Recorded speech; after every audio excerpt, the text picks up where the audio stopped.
Bueno, kaixo, egunon. Gaur pixkat partekatzera natorrena da, gera elkartean azken urtean edo Donostiako Euskaltzale mugimenduaren inguruan gogoeta bat egiten ari gera, eta iruditzen zaigu bi eredu edo partekatzea interesgarria izan daitekeela, batetik euskara batzordeen dinamizazioan egiten dugun lana, baina bestetik ere aurten udazkenean det topaketak edo Donostiako Euskaltzaleen topaketak antolatu ditugu eta horren inguruko gogoeta batzuk edo partekatuko ditugu. Donostia hiri euskalduntza hartzen baldin bada ere, Euskal Herriko beste herrietan bezala, erabileran beranzko joera nabarmena da. Ezagutza 46%koa da, eta ia euskaldunak diren herritarrak 20% baldin badira ere, erabilera 15%koa da Donostian. Eta horretaz gain, hiriko euskararen aldeko mugimendua asko aldatu da azken 10 urteetan. Beraz, erabileran eragiteko, lanean jarduten duten 10 eragile daude hirian, baina Donostiar askoren kezka ere bada hiriaren aldaketen baitan euskararen trataera edo hartzen ari den bilakaera. Gaur egun asko hitz egiten ari gera turistifikazioaz, eta horrek euskararen trataeran eragiten duena. Orduan, kezka hori partekatu eta egoera hori aldatzeko gogoz, bi egitasmo edo bi esperientzia partekatu nahiko nituzke.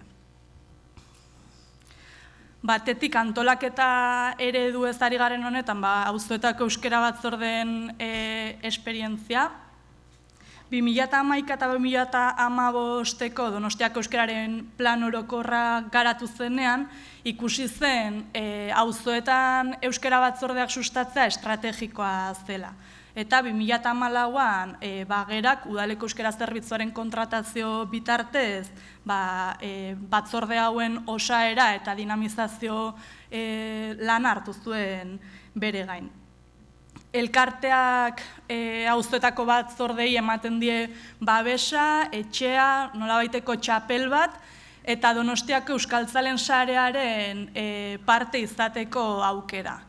Eta gera auzoko ehun sozial hori gabe umezurtz sentituko litzateke, eta auzoekin osatzen duen sare horrek ematen dio nolabait elkartea berari izatea eta esentzia. Beraz, alde batetik kontratazio aukiko genuke, eta esan deten bezala euskararen plan orokor hori auzoetako euskara batzordeetan garatzearen lana, auzo bakoitzak, batzorde bakoitzak propioki auzoko euskara plana garatzen du, eta guk horretan laguntzen dugu, baina beste batetik ere elkartearenak ere diren lan batzuk egiten ditugu beraiekin batera. Aipatu da, eta igual eukiko desentzazioa esaten ari geran gauza askotan errepikatu egingo naizela, Tolosaldeko eskualdetzearekin ere nolabaiteko antzekotasunak ere ikusten ditudalako.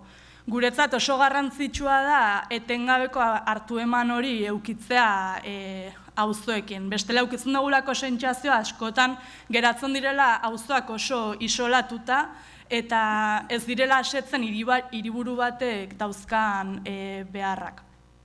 Eta bestetik, dinamizazio lan honekin Donostiako Euskaltzaleen sarea ere osatzen eta elikatzen edo aberasten jarraitzen dugu. Esan bezala, 11 auzotan daude gaur egun euskara batzordeak, hauen osaketa 2014tikan aurrera gehiengoak jundira osatzen, baina daude beste batzuk historikoak direnak eta 10 urte badauzkatenak. Eta hori, Donostia pixka bat ezagutzen dezueno, jakingo dezute auzoek edo herriek, eta Donostia zaren izenean eskualdea zaren iz horregatik auzoak, herriak eta hiria, auzo eta herriek izaera propio bat daukate, eta horrek batzordeen dinamika eta funtzio eta osaketan eragin nabarmena daka. Eta pixkat bi eredu edo aipatzearren, osaketa edo batzorde hauen osaera bi eredutan edo bereizten dugu. Batetikan badaude eragilez osatutako batzordeak, hauek izango lirateke eragile desberdinetako ordezkariez osatzen direnak. Ez dira eragile hauek zuzenki euskalgintzarekin zerikusia daukatenak, baina bai partekatzen dutela hizkuntzarekiko nolabaiteko kezka edo ardura. Eta eredu honek dakarrena da, sare hori zabaltzea, auzoko eremu oso zabal batzuetara iristeko gaitasuna biderkatzea, baina muga batzuk ere ikusten dizkiogu eredu honi, eta da, bakoitzak berean eragiteko gaitasun handia dauka, baina proiektu amankomunak garatzerako garaian edo auzo osora zuzentzeko edo eragiterako garaian, kosta egiten da, elkarlan horretan lan egitea. Eta beste eredua litzateke norbanako euskaltzalez osatutako batzordena. Hauek dira norbanakoak, hizkuntzaren inguruko kezka bat badaukatenak, eta beraien militantzia edo talde horretako militantzia euskararen sustapen eta erabileran eragitera bideratzen dutenak. Gero egia da, talde hauetan parte hartzen duten norbanako gehienak, bestelako herri mugimendu edo auzogintzako beste eremu batzuetan jarduten duten kideak izaten direla. Ikusten da.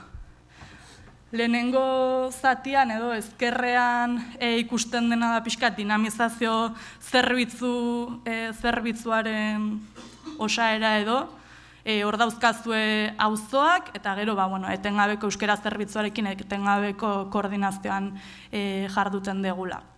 Eta hobeto ikusten da agian Donostiako herri eta auzoen mapa honetan, laranja kolorez dauden auzo eta herrietan daude euskara batzordeak, horiz dauden horietan harreman zuzena dauka elkarteak auzoietako badauzkagu pertsona konkretu batzuk eta beraiekin lan egiteko aukera dago, eta gero berde ilunez edo ikusten diren antigu eta grosen ereduak liratezke aukerak daudenak batzordea sortzeko eta euskaraldiaren aitzakiarekin saiakera egingo dugunak bertan batzordea osatzeko. Eta hemen bi eredu horien bi adibide edo aipatuko nituzke. Batetik Amaraberri auzoaren eredua edo, hau eragile desberdinez osatutako batzorde bat da, bi kulturelkarte daude, bi euskaltegi, jai batzordea, auzo elkartea, guraso elkarte bat, pixkan nahiko eremu desberdinetara iristen den batzorde bat da. Eta hauekin esaten nuen orain arte, bakoitza berean eragiteko gaitasuna handia dauka, ekintza plan izugarri handi bat egiten dute eta urtean zehar gauza mordo antolatzen dituzte, baina pilo bat kostatzen zitzaien elkarlanean proiektu amankomun bat garatzea. Eta, pixkat, azken urteetan hortan ibili gera lanean, eta gaur egun Abe Krosa antolatzen dute elkarlanean, edo San Juan Suan egiten dituzten ekimenak ere elkarrekin antolatzen dituzte, eta, ari dira pixkat nolabait auzo osoan eragiteko perspektiba horretan lanean. Eta beste eredu bat aipatu nahiko nukena da Intxaurrondo auzoarena. Amaraberriko berritxu euskara batzordea ditzen da. Eta Intxaurrondokoa Plazaragoaz elkarteak 20 urte baino gehiagoko jarduna dauka, aktibazio ekimen pilo bat, desientetan jardun izan du azken urteetan, eta hau bada norbanako desberdinez osatutako batzorde bat. Eta hemen bi gune edo bi antolaketa eremu dauzkate. Batetik talde motorra dago, eta bestetik sare zabala deitzen dioten gune zabalago bat. Talde motorrean parte hartzen dute 10 bat kidek maiztasun konkretu batekin eta ardura konkretu batzuekin, baina badago antolatutako beste eremu hori, batzar zabala deitzen diotena, askoz ere malguagoa dena bertako parte hartzea, baina auzoko eragile desberdin asko barnebiltzen dituena. Eta etengabe lantzen dute beraiekin elikadura, batak bestea elikatzea, eta Batzarzabalean parte hartzen duten kide horiek atxikimendu handia sentitzen dute plazara goazekiko. Beraz, bi eredu horiek edo aipatzeko.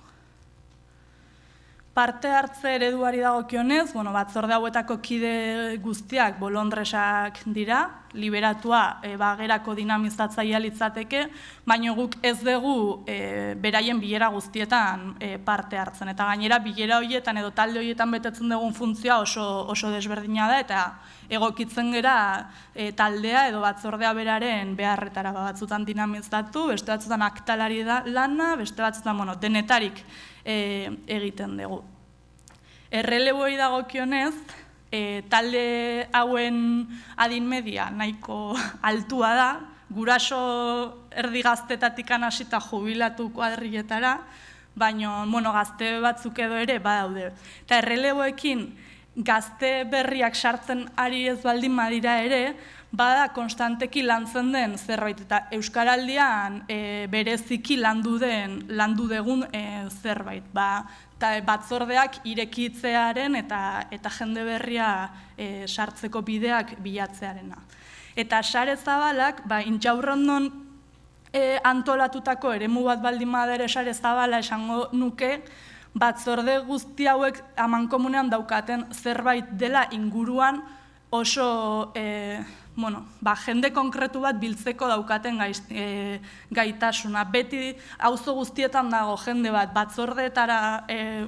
batzordetan parte hartu ez darren, momentu puntualetan lanerako prest egoten dena, eta sare zabal horiek landu egiten dira. Finantzaketari dagokionez, auzo bakoitzak urteko diru laguntza jasotzen du, plangintza bat urtero aurkezten du, eta horren araberako ekintza plan bat, eta urteko diru laguntza jasotzen dute. Horrek suposatzen die batzordei gehiegizko burokrazia eta burua uste handiak, menpeko dira guztiz diru laguntzena, ze ez daukate bestelako finantzaketarikan, baina guztiz beharrezkoak dira bestela beraien jarduna mugatua litzateke. Pixkat auzoekin hau, gero zerbait galdetu nahiko bazenute, aurrera. Eta orain, leheno antolaketaz ari nintzen, eta orain gehiago aliantzez edo hitz egin nahiko nuke. Donostian euskalgintzaren joera azken 10 urteetan izan da egituratzea, profesionalizatzea, erakundetu egin gera, azpiegiturak sortu ditugu, baina bai ikuste genuen mugimendua asko apaldu dela edo lausotu egin dela. Eta hortikan edo hausnarketa hortatikan jarri genuen prozesu parte hartzaile bat martxan, burutu eguna auzoetako batzordekin eta norbanako euskaltzalekin Donostiako mugimendu euskaltzalea biziberritzea helburu zuena. Esan bezala, badauzkagu auzoetako euskara batzorde aktiboak eta guretzat oinarria hor dago auzoetan eta batzorde hauetan, ibilbide izaera eta egiteko ezberdinak dituzte, baina bestetik ere ikuste genuen Donostian euskaltzale mordoa dagoela herri mugimendu eta gizarte mugimendu ezberdinetan. Horrek zer suposatzen du? Euskaltzaleak atomizatuta daudela eremu askotan, baina elkarren arteko ez ezagutza handiarekin eta inertziekin funtzionatzen ari ginela azken urteetan. Ikusten dugu mugimendu feminista, mugimendu ekologista, pentsionisten mugimendua, gazte mugimenduan, badaudela aukerak, hizkuntza praktika kontzientea egiten duten euskaldunon azpiratzea bestelako menderakuntza batzuekin gurutzatzekoa, eta hor intersekzionalitatea lantzearen aukerak ikusten genituen. Bestetik, hiztun kontzienteak sortzeko gai izango diren praktika eta diskurtso berrien beharra. Diagnostikoa osatzen genuenean etengabe ateratzen zen, ez gaitasun nabarmena genuela diskurtso berriak sortzekoa eta erakargarriak izango zirenak.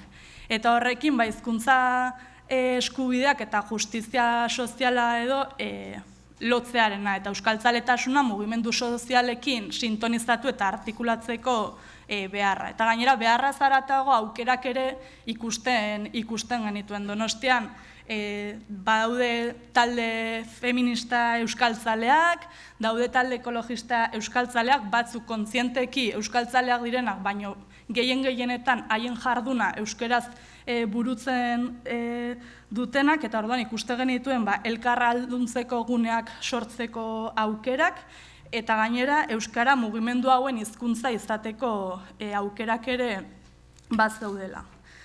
Eta gero, gehitu eta hau eta hoia da nire non daude gazteak, eta etengabe atatzen den galdera bada, non daude gazteak, Donostian behintzat, gazteak daude jai batzordetan, daude piraten kofradietan, aixialde taldetan, gazte problematika lantzen duten eragiletan, eta guzti hauek, edo gehien txuenak euskaltzaleak dira. Beraz, aktibazio puntualetaterako gainera prestutasuna adierazten dute. Ondorio bezala ikuste genuen hiri mailan koordinazio falta zegoela. Euskararen sustapenean jarduten duten eragile asko daudenak beraien burua euskaltzalen mugimenduaren parte kokatzen ez dutenak eta hauekiko aitortza eta elkarlana bultzatu behar zela. Beraz, elkarren arteko esperientzia trukaketa bultzatzea eta aliantza berriak eraikitzeko aukerak zeudela. Eta gero, hizkuntzaren auzia problematizatu beharra. Euskaraldiak hiztunak alduntzeko eta hizkuntza gatazkak agerian uzteko balio izan zigun, baino interpelazio hori beste maila batzuetara eramateko ekimenak faltan somatzen ditugu hirian. Hizkuntza politiketan zuzenean eragingo dutenak. Eta amaitzeko, erronkak edo atera zirenak, eta hortan ari gara inflexio puntu bat izan dira topaketak, horrek orain etxeko lan asko utzi dizkigu. Euskaltzaleok elkar ezagutu eta koordinatzea beharrezkoa da. Aliantza berrien beharra bi eremutan, batetik esan bezala hiri ereduaren aldaketa edo garapenaren baitan sortu eta sortuko dituen egoeren aurrean eragin ahal izateko, ez bakarrik hizkuntza pairatutako ondorioi aurre egiteko, baizik eta hizkuntza bera kohesio bitarteko bezala, eta hor gizarte mugimenduekin aliantzak zuzenean ikusten ditugu.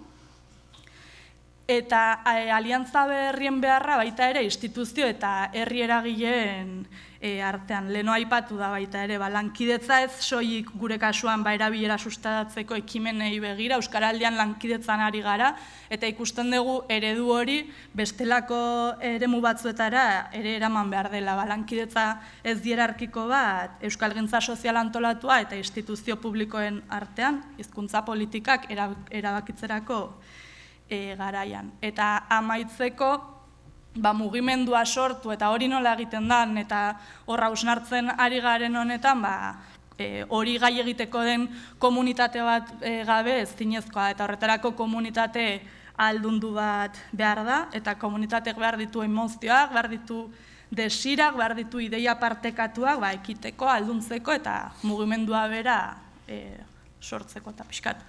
Hortan ari gera, oraintxe hasi berriak gaude aurretikan dakarragun motxila guztiarekin, baina baritzen dugu nola baiteko ilusioa edo sortu dela. Hola, xeutzeko nuke.